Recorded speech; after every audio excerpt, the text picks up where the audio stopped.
pouquinho agora sobre situações de mercado da bola. Cara, a informação que a gente tem, é uma informação quente de dentro do Vasco, é que o Vasco provavelmente até quarta-feira deve anunciar mais 3 contratações. Um zagueiro, um camisa 8 e um atacante. Quem é o zagueiro? Pelo que tudo indica, o zagueiro é o Diego Carlos. Apesar de que o Vasco vem trabalhando com outras opções, tá, para a zaga. Se a situação do Diego Carlos desandar, né, se a equipe do Fenerbahçe não aceitar o pedido de rescisão contratual, o Vasco já tem engatilhado outros 2 nomes, que são o Gabriel Pereira e também o zagueiro do Hoffenheim, da Alemanha, né, o jogador chamado Arthur Chaves, né, o Vasco aí conversando, né, tanto com o Gabriel Pereira do Copenhagen quanto com o Arthur Chaves do Hoffenheim da Alemanha, mas o plano A é o Diego Carlos, né, e pelo que soubemos, falta, né, alguns detalhes burocráticos,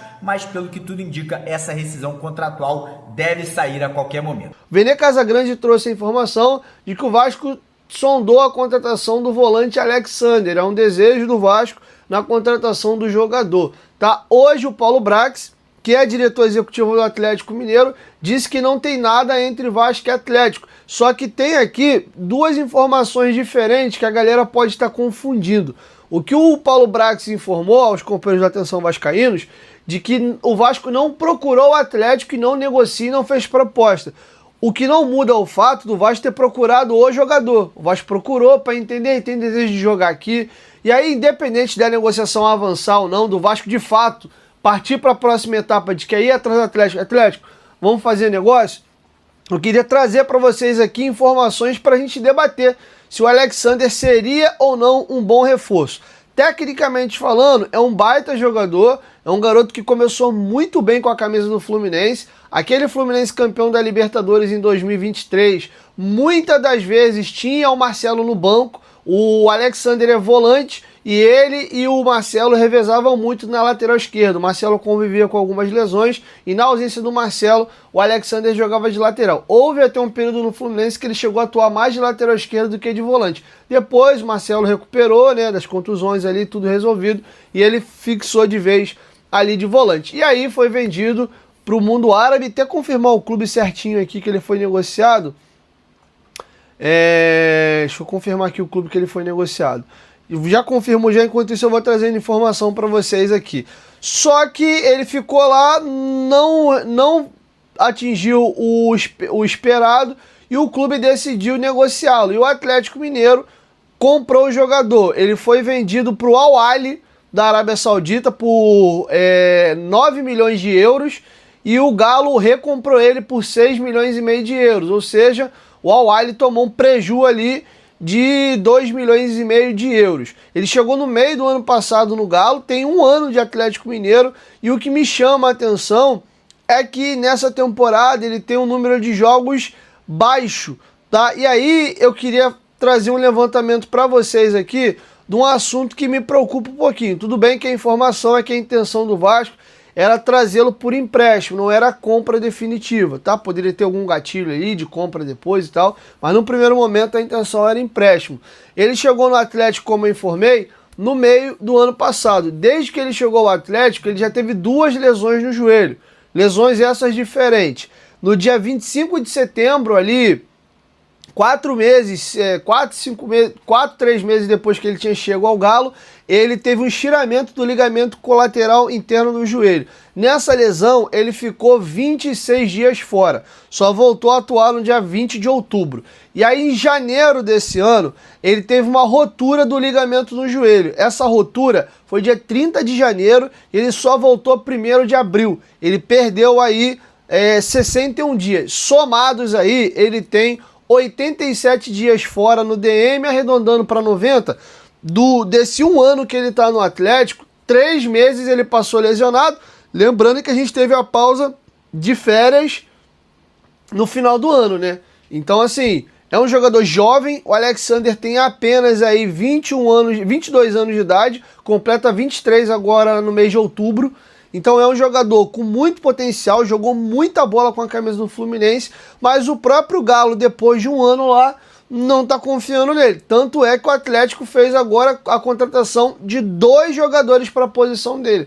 Tanto o Fred como o Kevin Castanho são volantes. É bem verdade que o Kevin Castanho joga mais de primeiro, mas o Atlético está reforçando o setor ali de volantes, tá? Então, assim, é um jogador que, tecnicamente, a gente já viu que apresentou bastante coisa na carreira, só que se fosse por uma compra em definitivo, acho que caberia aqui essa observação. E ainda em cima do histórico dele, essas 2 lesões foi no Galo. Ele teve uma fratura no dedo no Al-Ahly, aí tudo bem, né, cara? Acontece, é normal, né? Uma fatalidade, quebrou o dedo, ele ficou 45 dias fora. E no Fluminense ele teve 2 lesões. Uma na coxa, 10 dias fora, também, pô, normal. Só que ele teve uma outra lesão no joelho, que ele ficou 116 dias fora. Foi um rompimento do ligamento medial, né? Não é o cruzado, é outro ligamento que é mais tranquilo. O Fluminense, inclusive, não operou ele fez um tratamento convencional, não precisou ter intervenção cirúrgica e ele ficou 116 dias fora. Arredondando, 120, que equivale a 4 meses fora. Então, dessas lesões que ele teve 5 contusões na carreira dele até aqui, 3 foram de joelho. Uma 120 dias fora, outra 60 e a outra aqui 26 dias, arredondando aí 1 mês. Então, é um ponto a se observar. Beleza? Mas, segundo o Paulo Brax, o Vasco ainda não procurou o Atlético, tá? Mas a informação do Vene é que o Vasco sim buscou informações e conversou com o staff do jogador. Lembrando que ele é agenciado aí pela Bertolucci Sport. E aí, acha que o Alexander seria uma boa pro Vasco? Inclusive vazou foto dele criança vestindo a camisa do Vasco, né? Parece que quando criança o Alexander era torcedor dos Gigantes da Colina. Então, cara, o que mais me preocupa, vou ser muito honesto com vocês, não é nem a Copa Sul-Americana em si. Porque eu acho que, e aí fica também o recado, né? Como faz falta o Andrés Gomes, né? Mesmo com as dificuldades que ele tem, mesmo com as tomadas de decisão erradas, né? Como faz falta o Andrés Gomes, que mesmo com os problemas dele, leva o time à frente, cria oportunidades, cria chances claras o tempo inteiro, por mais que seus companheiros não consigam o ajudar. E aí, do jeito dele, ele consegue fazer seus gols com a direita, com a esquerda, na ponta direita, na ponta esquerda. Faz muita falta, né? Faz muita falta.